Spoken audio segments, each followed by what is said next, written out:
République démocratique ya Congo bilenge ya Filika pe bilenge ya mokili mobimba. Tango ekoki obolandaka bino émission elikia ya lobby. Oyo ezali tribune ya jeunesse ekelama natina ko informer, former, conscientiser, sensibiliser pe mingi ko plaider ba vraie cause oyo ezozongisa bilenge ya République démocratique ya Congo pe bilenge ya Filika sima pe lisusu ezali émission oyo to interpellaka conscience ya ba autorité banso oyo bazali en charge de la jeunesse natinete bayeba na ko jouer rôle na bango malamu poete elenge lobby po azala elikia po na mboka esengeli lelo azala encadré, éduqué, orienté, préparé étant que pépinière oyo bokoyeba na kobatela malamu polobi e bana kobota mbuma na yango ya malamu na nzela ya misala pe makanisi oyo esalemaka na wabino mosali tatati mama swama autrement dit d'une fils de Nesonyanzi la Fumukusu qui a munzala panda nangola tel père tel fils oyo toye tozala babundeli pe balobeli lisu ya bilenge ya République démocratique ya Congo pe bilenge ya Afilika. Sujet du jour tokolobela mokolo ya lelo mateya oyo bazali kote ya baindo nde ezali kobebisa bilenge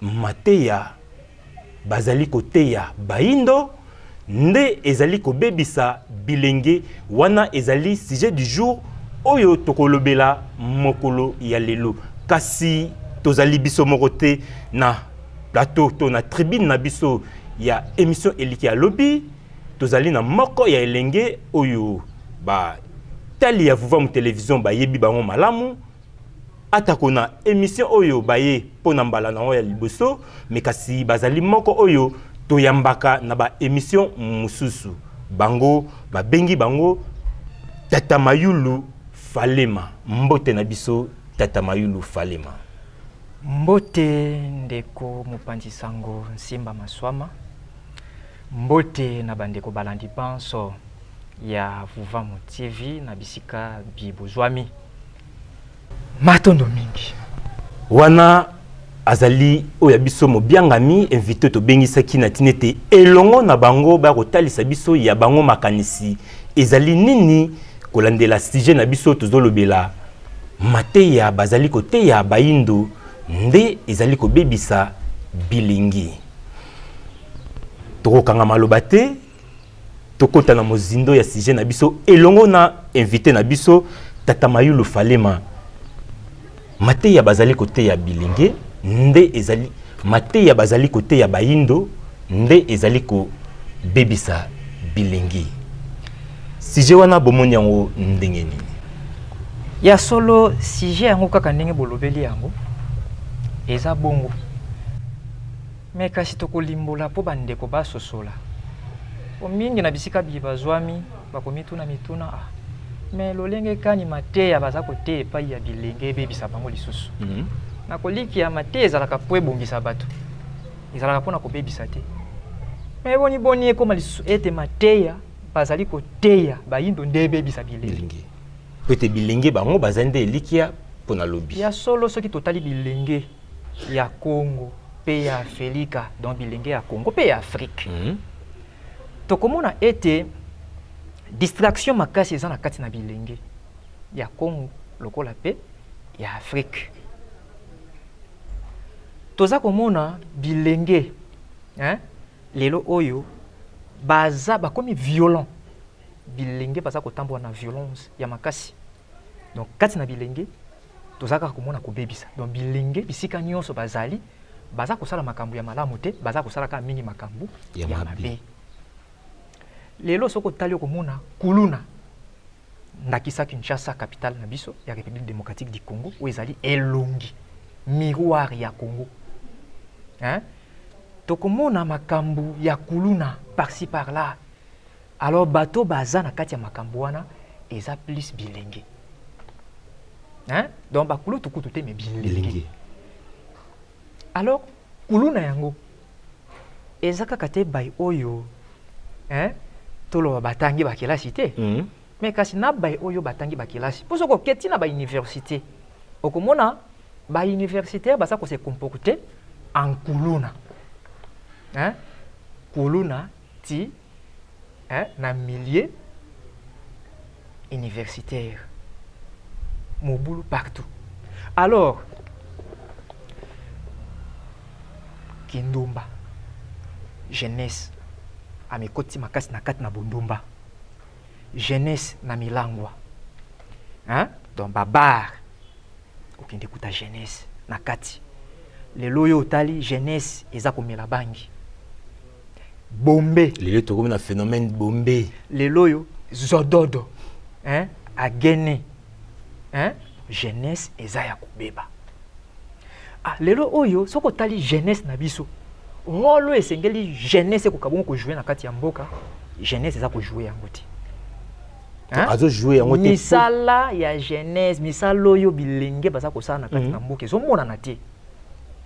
Hein? Pour lelo soko tali ko mona chômage na kati na bilenge na kati na ba jeune zo ko monisa ete ba jeune baza ko sala misala ti. Mais kasi ba jeune yango soko tali ba uti kotanga. Hein? Bandi na école primaire ba kei ti na ba université. Omoni ba tangi kelasi. Ba zui mayele. Hein? Tolo bata bongo ba tangi ba zui mayele. Mais kasi na terrain et l'autre côté. Nzoka jeunesse o esengela ki emonisa misala, emonisa elongi ya Congo, emonisa elongi ya Afrika na mokili mobimba. Mais kasi elongi o jeunesse ezali ko monisa ezali elongi ya mabe. Ya mabe. Yango wana tolobi ete mateya oyo bazali koteya bayindo nde ezali kobebisa bilenge. Kasi mateya yango bisika nini wana précision penza bisika nini bazoteya bayindo pe bilenge mateya wana. Oyo ezali kobebisa bango. Matondo mingi. Toza na bisika na koliki ya misato. Botangela biso yango oyo balandi baza mateya. Bato bakozwa mateya na libota. Bato bakozwa mateya na biyamba bazali kokindi kosambela na nzela ya religion. Ndakisa lelo awa biso toza na religion chrétienne oyo evandeli biso awa. Toza na Islam oyo evandeli biso awa. Parce que toza na état laïque. Oui, toboyi te toza na état laïque. Hein? Mateya bazali kokindi kozwa na biyamba wana. Wana ezesika ya mibale bato baza kozwela mateya. Esika ya misato bato baza kozwela mateya ezali bitelo. Hein? Bitelo veut dire l'école. Hein? Oto bengi ba institution de formation. Amoni? Puisque toza awa na enseignement primaire et secondaire et universitaire. Et universitaire. Amoni? Ezana ba ministère mobimba o ezali kokamba biteni wana. Amoni? Donc bisika yango wana bato bazali kokende kozwa mateya donc obanda na libota. Lelo soko tali mabota yango pe eza la majorité ezali ba famille chrétienne.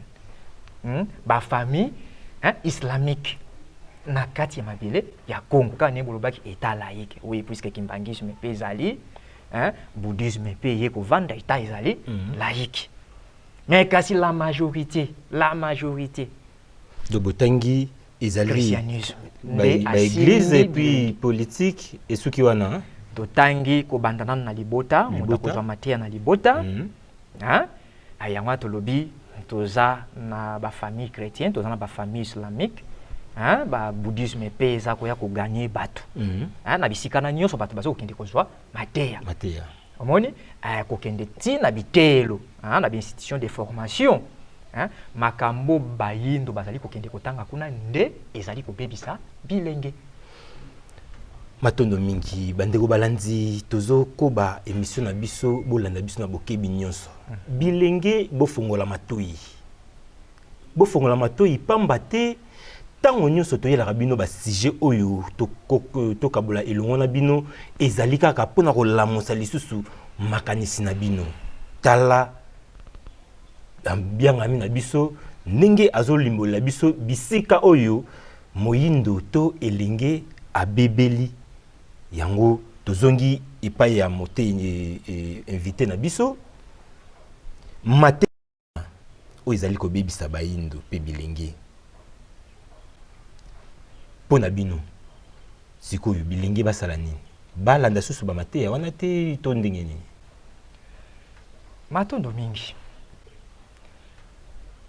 yambo tokóma nanu na esika wana tokolinga nanu tozonga nanu mwa mokie po mbala mosusu bandeko balandi na bandako mitu esi eningani deja ke tokendaka na église kozwa mateya me kasi ndeko invité na eliki ya lelo na émission ya lelo alobi mateya wana eza kobebisa bilenge alobi bitelo oyo bakendaka ezali kobebisa bilenge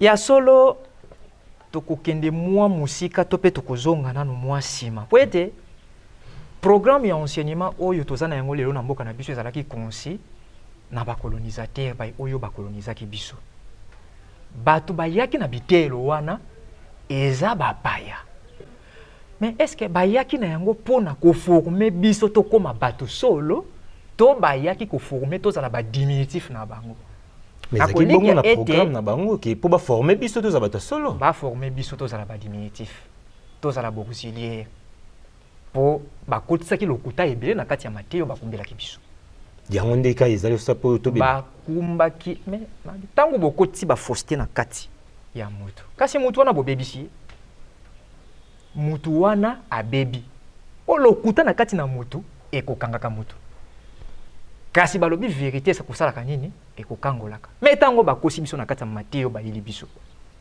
kasi badétruire biso déjà alors de génération en génération kobanda loposo pembe baoccidentaux baya na bitelo na bango awa moyindo aza kovivre kaka toujours na ignorance po bakoti lokuta na kati na ye omoni batei moyindo nyonso kuna na kati me vérité babombi balobi na moyindo vérité te pour bref tokokende nanu mwa mokie oyo ezali extrait ya discours ya roi Léopold II na bokomi ya bapremier missionnaire awa na mboka Congo bandeko balandi invité na biso ayaki na ba élément na ye oyo akoprouver biso ya solo mateya oyo bazali koteya biso bilenge nde ezali kobebisa biso topesi bino maloba botanga matondo bato wana bayaki na mayele ya mabe bitelo bayaki na yango bakotisaki lokuta na kati bayaki koforme biso tozala kaka toujours na se na bango po tokóma lokola bango te me tozala na se na bango bayaki nde kodiminie biso tokolanda awa ni esika bazali kotalisa ainsi insistons particulièrement sur la soumission et obéissance comme aveugle. Cette vertu s'applique mieux aux élèves à croire et pas à raisonner. Ce sont là, chers prêtres, pasteurs et compatriotes, quelques-uns des principes que vous appliquerez sans faillite. Omoni? Hein? Voilà programme ya colonisateur. Programme ya colonisateur. Yango peka ezoko bakino lelo. Tiki no moi moi lelo. Alors na l'église tokenda kuna babengaka biso banani? Bandimi te? Bandimi ko? Bandimi. Omoni mondimi azali nani? Mondimi azali mutoyo likambo nyonso bakoloba na ye akondima sans raisonner, akondima sans analyse. Omoni nesika bongo nesika oyo tata. Kuna balobi tango pasteur tango tata sango tango nana te bino bozongi sakaka. Amen. Ndenge wana nde ezali makambo nzambe ko. Kasi ezali mayele mabete. Oyo eza ba recommandation ya nani? Ba recommandation ya Léopold II. Pona nini? Pona koformer banani. Po awa tango bazali koloba wa, ainsi insistons particulièrement sur la soumission et obéissance comme aveugle. Cette vertu s'applique mieux aux élèves à croire et pas à raisonner. Osomona. Alors, ce qui coûte ton mati moi mukie likolo kuna. Votre action doit essentiellement porter sur les jeunes afin qu'ils n'héritent point les idées de leurs parents. Et à nous de souligner, les enfants devront obéir à ces des missionnaires qui sont leurs pères spirituels. Donc, ils ont qui loko bango ba préparaki. Pour na kovandi sa bozo bana bango, malamu nakati ya bilenge. Jeunesse africaine. Ba cibla ki jeunesse. Pour ba yebi ete jeunesse de elikia ya lobby. Donc natango ba kotisi lokuté pa ya ba jeune. Ba jeune no ba kokola. Tango ba kolina lokuta. Lokuta wane kokende de génération en génération. Omoni? Donc lokuta o ba kotsaka na mitu ya batata na bitelo. Hein?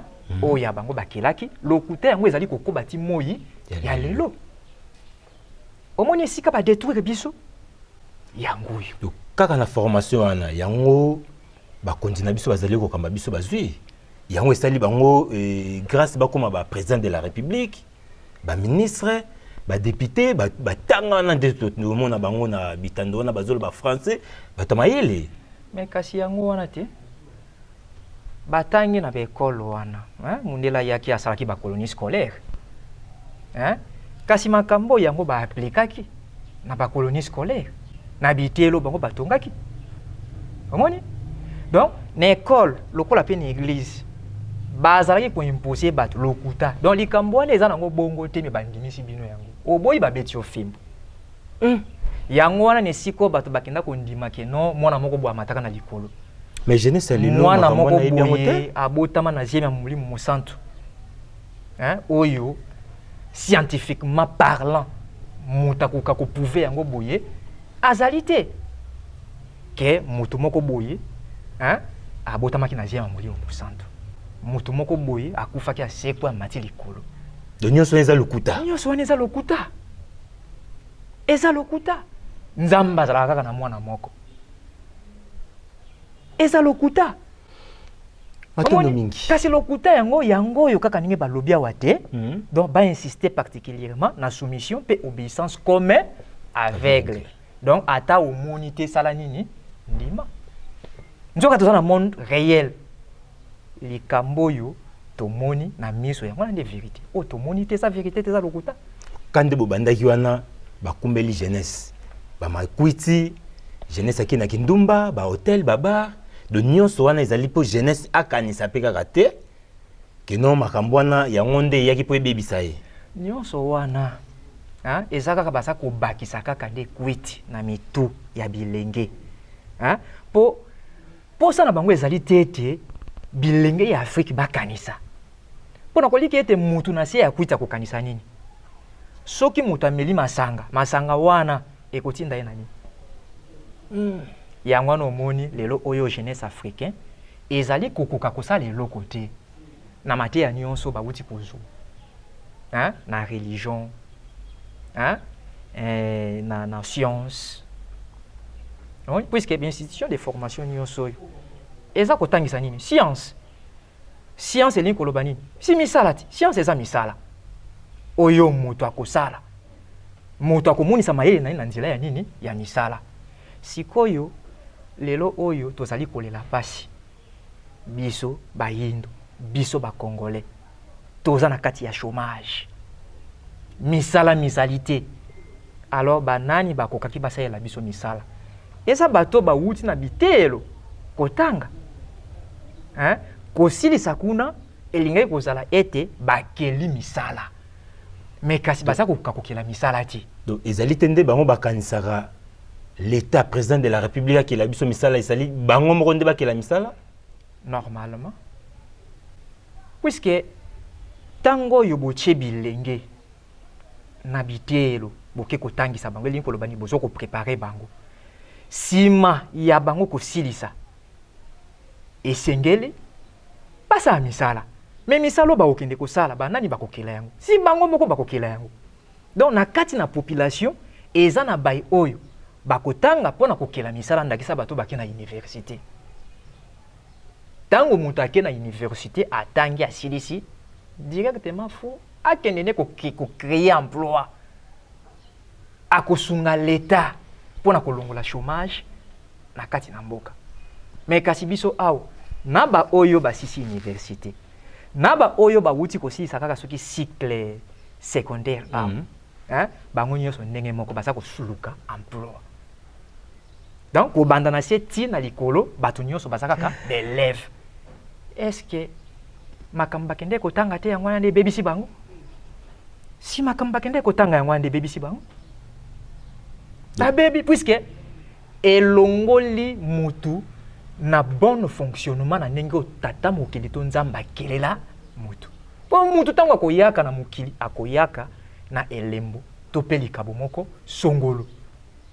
Elembo to mpe likabo wana ekozala mpona kosunga bayimboka.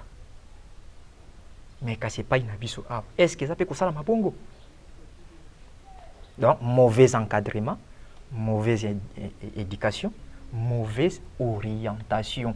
Yango wana nde ebebisi bilenge. Tant bozolo ba mauvaise nyonso wana parce que politique bango nde lelo bazo encadrer jeunesse. C'est-à-dire encadrement politique azopesa biso lelo eza encadrement ya mabe. Yé moko politique azalaki très mal encadré, très mal préparé. Pour soki tozongi na ba année 60, hein, na ba année 60, baye babundelaki indépendance. Kasi ezalaki bilenge ti. Bilenge. Hein? Baye oyo wana si bauti na etelo ya nani? Ya mundele. Etelo ya mundele e préparaki bango na nini? Et préparaki bango pona ko servir ekolo to pona ko servir ye mundele. Alors musala nini oyo baye wana ya 60, hein, batikilaki biso lokola mbuma, hein, eloko nini o batikilaki biso lokola mbuma. Mais indépendance c'est déjà mbuma munene. Indépendance mboka na biso Congo lelo toza pays indépendant. Indépendance apparemment toza apparemment indépendant. Mais indépendance ango bango ka batrahisaki yango. Indépendance ezaki trahi le 30 juin 1960 au bato bakosepela kezalaki mort né. Hein? Indépendance hypothécaire. Tozo indépendance te. Pour lelo est-ce que ba dirigeant africain pe congolais sika baza kolanda. Hein? Conscience na bango moko eyebi malamu ete bazali liberté. Bazali liberté. Hein? Loposo pembe azana même ministre na politique ko bango bazali kosala.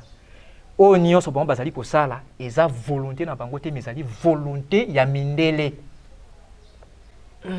Omoni baza ko servir peuple te mais bazali ko servir mundele. Formation bazwa yango wana ya ko servir mundele. Dona bongo elenge ali ki ata mukete encadrement malamu na politique na biso lelo. Baza na matière te.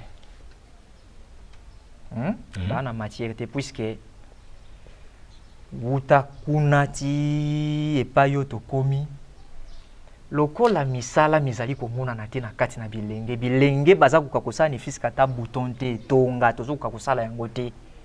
Hein? Elingi koloba nyonso eza mabe eza ya kobeba. Hein? Esengeli bango ba politicien bakoka bongo koluka kobongola, hein, éducation, kobongola système éducatif, hein, babongola enseignement, hein, kobanda na religion, hein, ou na politique, ti na science, esengeli babongola. Puisque Congo est un pays prophétique.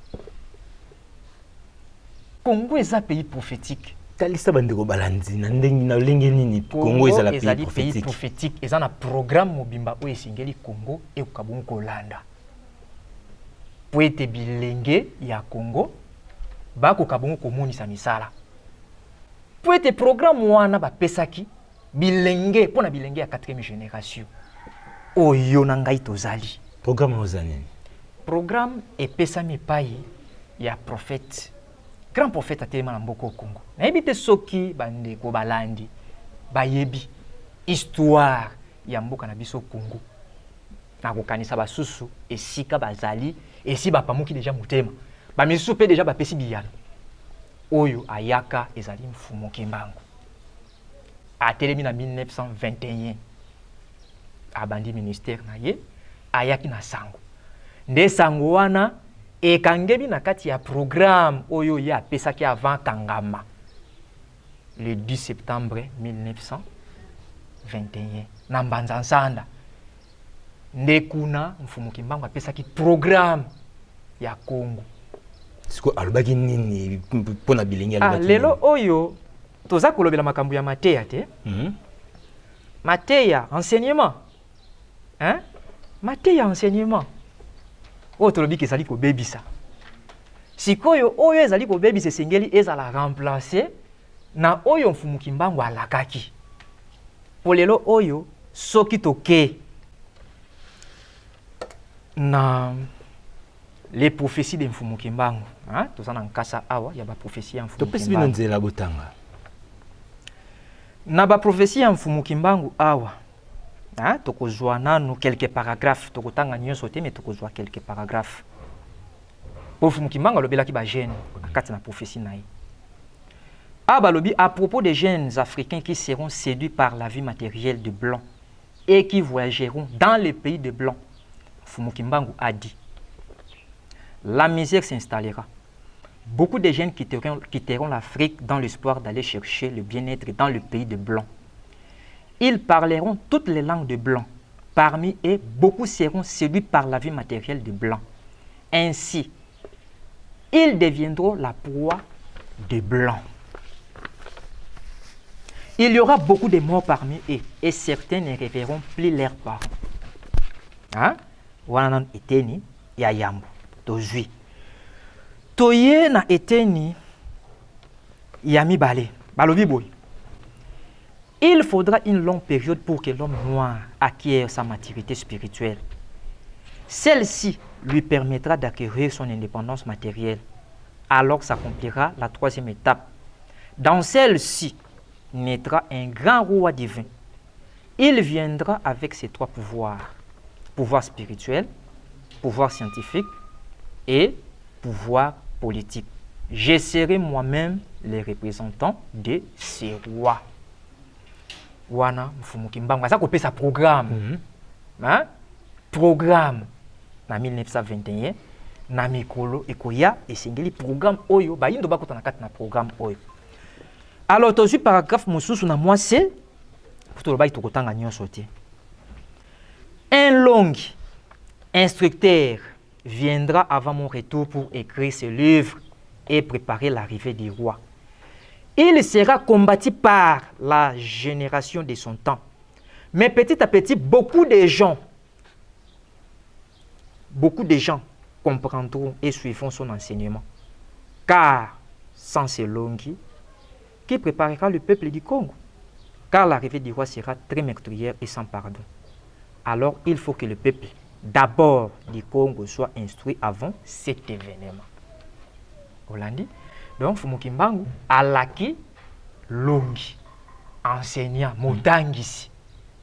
Motangisi oyo akoya ko préparer arrivée ya roi. Ndenge balobaki kuna likolo ke mokonzi moko munene akobota. Hein? Alors esengeli peuple ya Congo pe ya Afrique azala nani? Azala préparer. Azala préparer. Akozala préparer nani donc eli kolobe esengeli peuple ya Congo, hein, atanga makambo Longi akoya na yango. Siko Longi yango ese ya déjà to nan bayate. Isoki siko baya nani wana? Matondo mingi. Longi asa yaki azana terrain. Longi aza kosala musala na ye. Balobaki Longi akoya kotangisa te. Mais lelo oyo totala. Hein? Totala. Lisanga yeza kotangisa bato. Bolimbola biso bande obalanzi baza bososo libayeba. Lisanga oyo ezali kotangisa bato, ezali lisanga ya vuvamu. Oyambo nanu bakolobaka vuvamu ezali eteyelo. Oyo ezali kotangisa bayindo banso mibeko miabikela. Do ezali école oyo ezali kotangisa Longi asi ayaki azali kotangisa. Les lois de la création. Aza kotangisa la loi de la création. Mais kasi Longi wana aza na boyebi ya politique, aza pe na boyebi ya science. Donc mabomba mi ya politique aza na yango, aza pe na mabomba mi ya science. Donc tous les trois pouvoirs na kati ya longi ezali. Hein? Nyonso ezali. Donc esengeli sikoyo ba politicien soki balingi basala politique ya malamu oyo ekoluka intérêt ya peuple congolais pe ya peuple africain esengeli baye pa ya longi. Hein? Baluka longi. Soki balingi baye ba religion ya malamu, religion oyo esengeli etambusa politique yango ya Afrika, baluka longi. Kotanga batanga wana. Soki balingi baye ba mabomba mi en science, baluka longi. Po longi aye na boyebi wana nyonso. Longi aza ya kokokela na nyonso wana. Baya epai ya longi. Ozoloba nyonso bakei koyekola kuna. Omoni awa bawute kobenga banani ba mediocre. Toyebi te teli sabiso bawuta ki kobenga banani ba mediocre awa. Hein? Ezane yamba moko ebengaki bato ya régime passé ba médiocre. Wana balobaki que les médiocres dégage. Alors ba médiocre wana batangi wapi? Ba médiocre ba bengaki lobby awa. O bazalaki ridiculiser lobby ba médiocre. Ba wuti netelo ni. Bazana kata biyamba ni. Bazana kata biyamba na bango, bazana kata bitelo na bango. Luvanium banani basala yango. Luvanium ezali université construite par les catholiques. Les catholiques basala Luvanium wana. Kasi na souci pour na former jeunesse. Alors ba oyo ba travailler na kati ya régime passé. Ba bimeli wapi?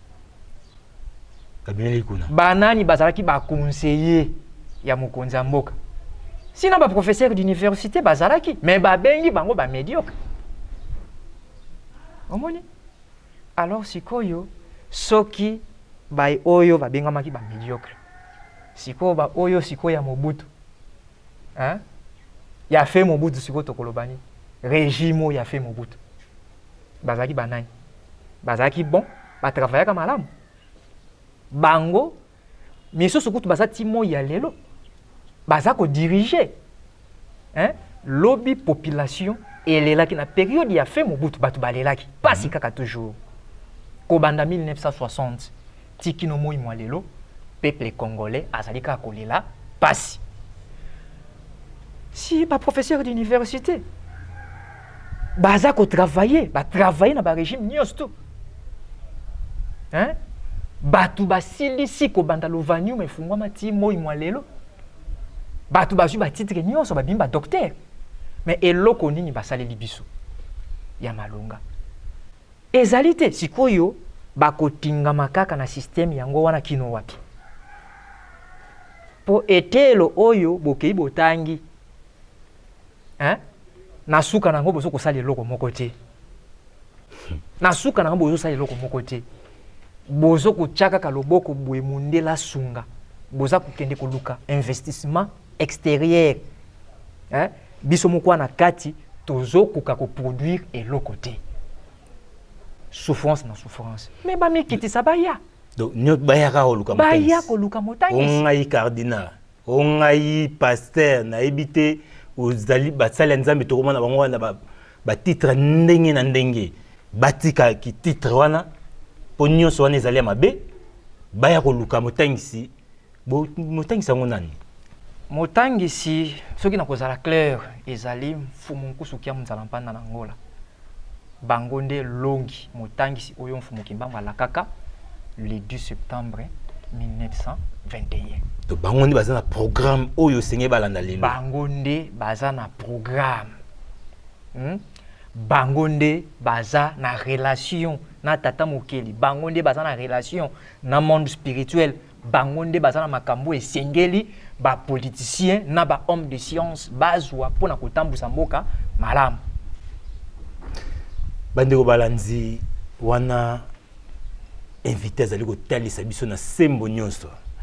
Tozali na commentaire penza ko bakisa likolo wana te me toyoka bango kaka oyo bako bimisela biso kolandela sujet na biso tozo lobela lelo mateya bazali koteya bayindo nde ezali kobebisa bilengi kasi kaka na prophétie botalisaki biso ete jeunesse ya kozala séduit na bamboka bapaya mais réalité na tozo vivre ngo lelo elenge nyonso ya Congo azolinga kaka sala nini akendeka na mikili wana akendeka kuna et puis na banmoye nyonso bamisusu bazokende na banzela ya makolo banzela ya soki lolenge nini bilenge bazali kokufa mais bazoyoka te bazokende kaka baje bazoyela biso balote tozoyeba te au jusqu'à sikoyo tosala nini bilenge basala nini yango wana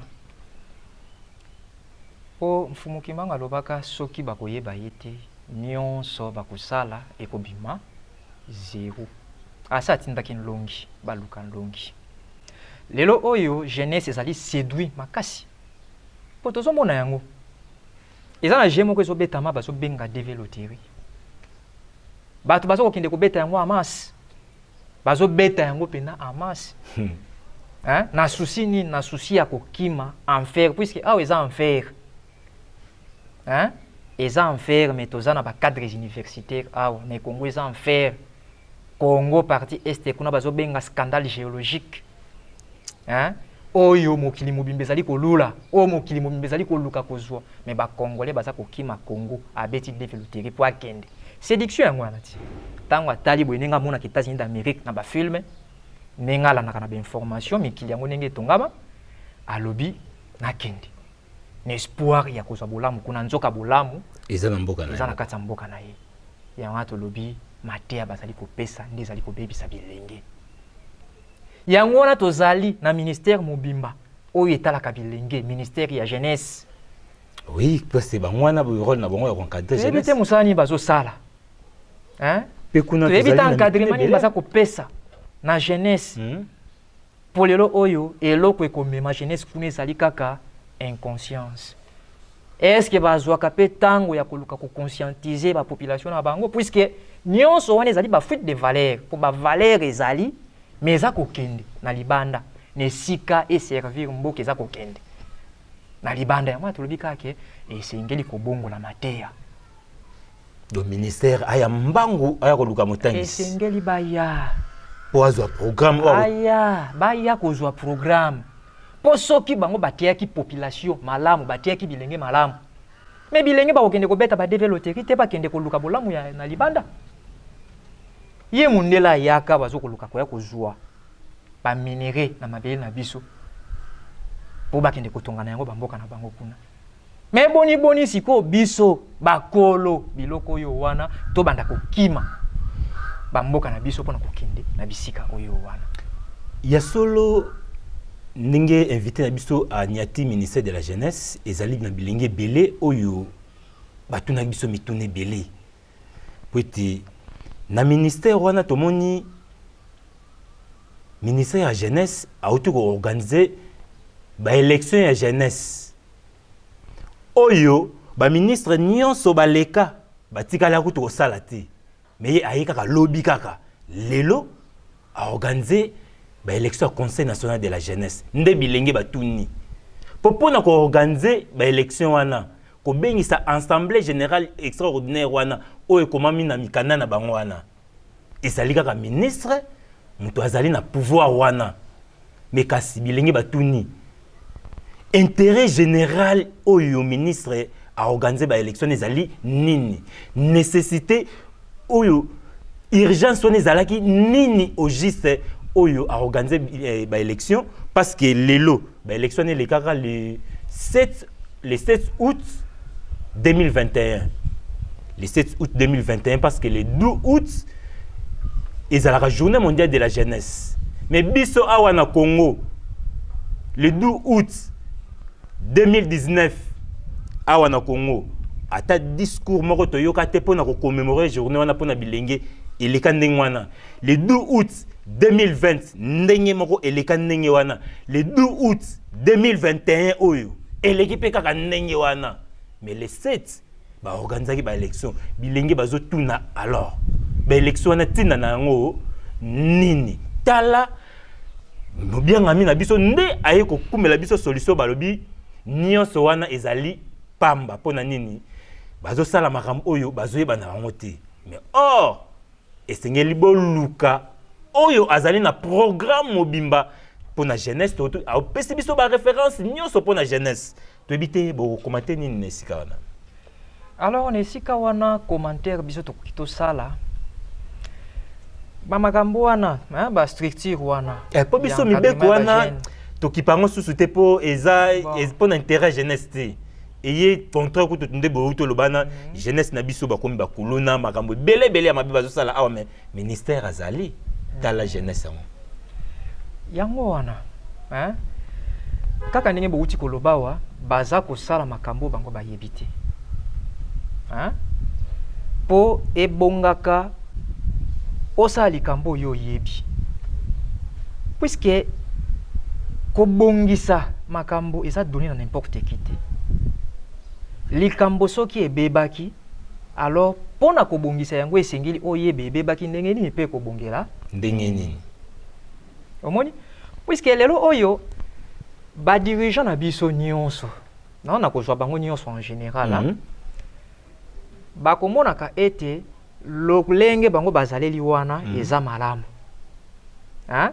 ke bakendaki na bitelo batangi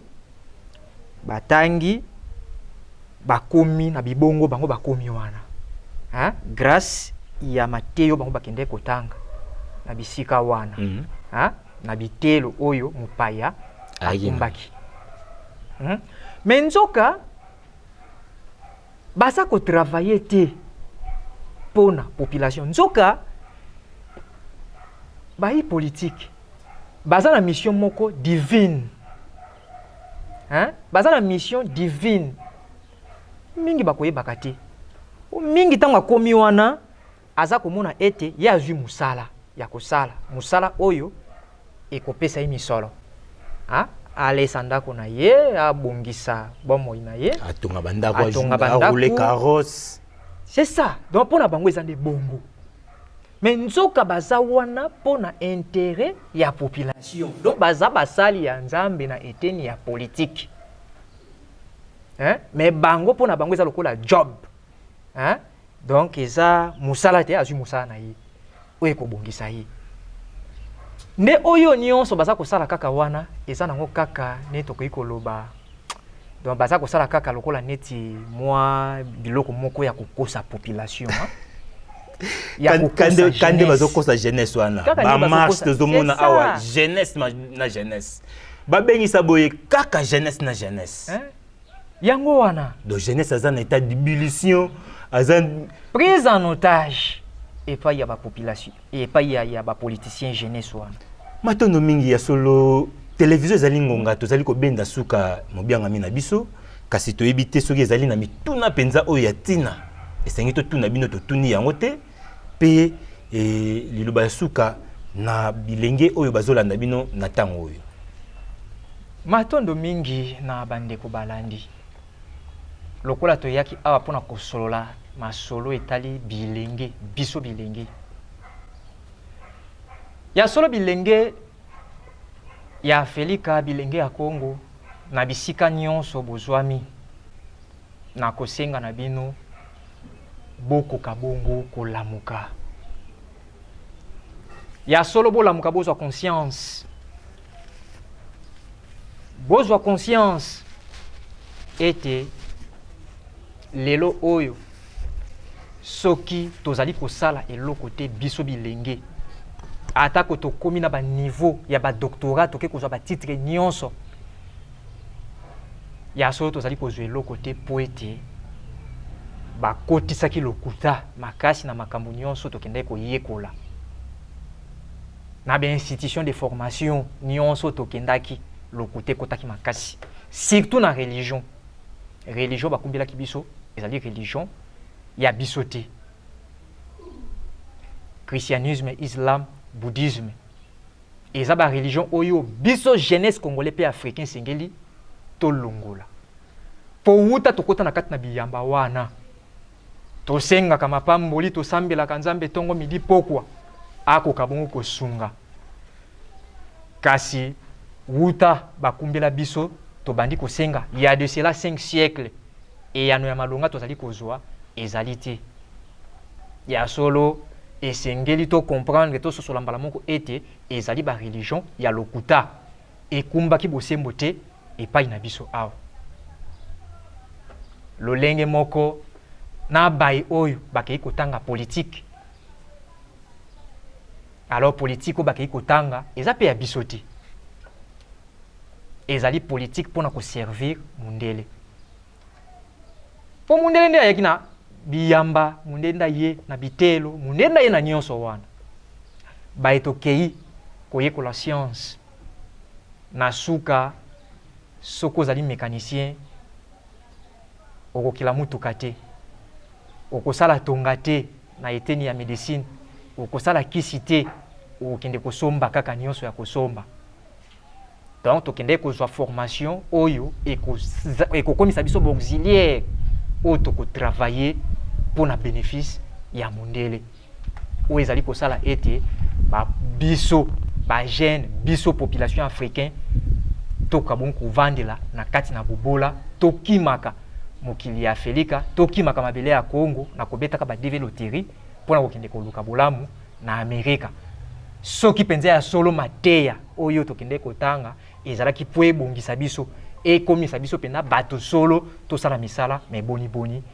mbuma ya malonga ezali komonana te matono mingi bandeko balandi bilenge tala esike bindi suka ya émission na biso ya solo makamba kitoko eumelaka te kasi boko baka kolanda vuva mu télévision ya bwanya télévision mayele pona baindo boko bakozwa ba émission ya ibele oyo ekofongola biso lisusu makanisi na tinete ndenge mobiangami na biso mokolo lelo atalisi biso tozongisa makanisi na biso kibomoto na biso tosepeli mingi na bino invité nde bo répondre na invitation na biso mbala sima so tobengisi bino bozanga te koya koyanola biso po ete sosoli penza makanisi na bino ekendaka penza musika mingi matondo mingi na likanisi kaka ya koéveiller conscience ya bilenge tokozanga te koya po ete wana ezali etumba mosala toyelaki kasi bokobosana te oyo ezali livre d'or ya émission na biso